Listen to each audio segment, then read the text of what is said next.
માફી માંગી દો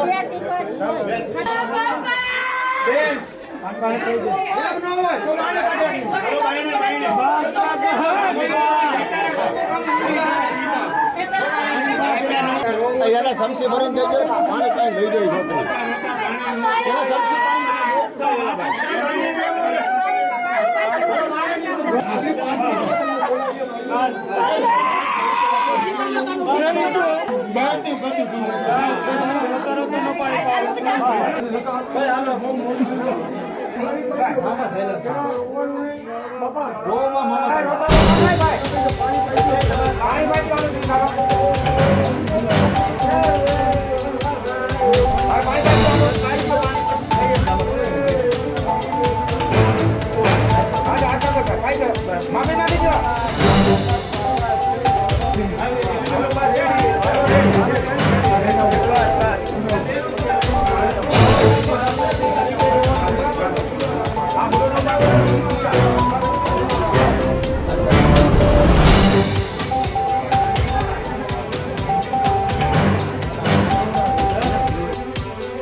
આપણે જે કરવું તો એ બધું કરવું બરોબર. અને અરવિંદભાઈ જેવું આપણે 15 માણસ ગુમાવ્યો છે અંદર સરપંચ રહી માણસ આપણે ગુમાવ્યો છે. તો આપણા વિક્રમનગર તાલુકાના સમાજે નહીં આખા જિલ્લાના સમાજે આપણે સારો આગેવાન ગુમાવ્યો. એ બાબતનું બધાને દુઃખ છે અને આપણે બધાએ એક કામ કરીને આ વિસ્તારની અંદર આપણે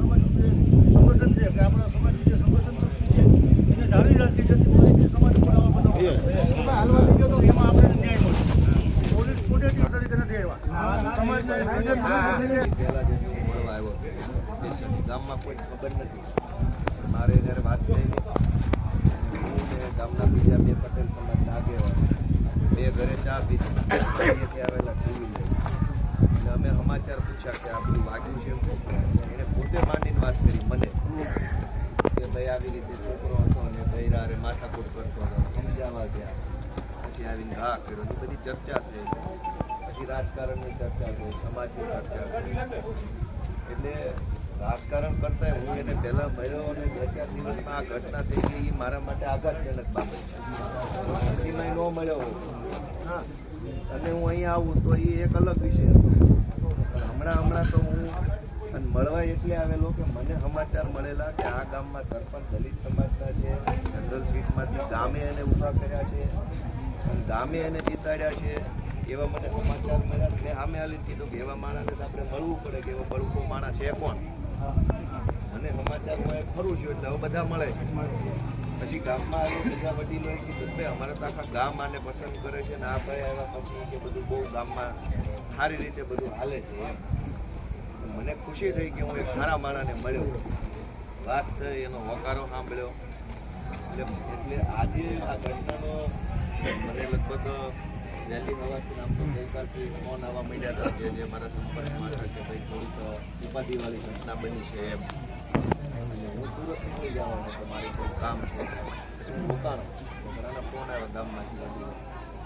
તો આવા મોભારા જેવા આગેવાન રહ્યા જાય આપણી ઉપરથી તો બહુ દુઃખનો વિષય છે. એના માટે એ દુઃખ વ્યક્ત કરવાના કોઈ શબ્દો છે નહીં. પણ આપણે પ્રાર્થના કરીએ કુદરતને, ઈશ્વરને કે આપણને બધાને બળ આપે અને આપણને બધા સામૂહિક રીતે પ્રયત્ન કરીએ. કાયદા કાનૂનમાં કોર્ટ કચેરીમાં જ્યાં કંઈ મારો સપોર્ટની જરૂર હશે તો ગામમાં ઘણાના સંપર્કમાં છું જ અત્યારે. જે ફોન નંબર ઘણા બધા આ ગામમાં છે, મને કહેશે તો હું એમાં હારે રહીશ જ. અને એ સિવાય શ્રદ્ધાંજલિ પાઠવું છું. આ દુઃખનો સમય છે, દુઃખ વર્ણવી ન શકાય એવું. કેમકે આમ તો બધાએ આ દુનિયા છોડીને સમયે જવાના પણ વજનદાર માણસ વયો જાય ને એનું દુઃખ વધારે. બાપા કદાચ ગુજરી ગયા હોત તો આપણને આઘાત ન લાગે, પણ બાપા બેઠા છે અને સરપંચ વયા ગયા એમાંય આવા મજબૂત માણસ કે જે સમાજને કહેવાય કે ટેકો આપી શકે એવા માણસ, એ વાતનો આઘાત શબ્દોમાં કહેવાય એવો નથી. હું બધાને આભાર વ્યક્ત કરું છું અને શ્રદ્ધાંજલિ પાઠવું છું. સુરત જાઉં છું એટલે લગભગ હું ટાણે પાછો આવીશ તો 19 તારીખે હું હાજરી આપીશ. નહીંતર પછી પાછોય ફરી એક વખત હું પરિવારને નિરાશે મળી જાય. વચગાળામાં મારું કાંઈ પણ કામ હોય કોઈ પણ છે બધાને કોન્ટેક્ટમાં જાહેરમાં કેવું નથી પણ મારો સંપર્ક કરજો. દેવદાનભાઈનો નંબર આપજો, સરપંચને નંબર સેવ કર્યો છે. એ સિવાય બીજા લોકો કહે છે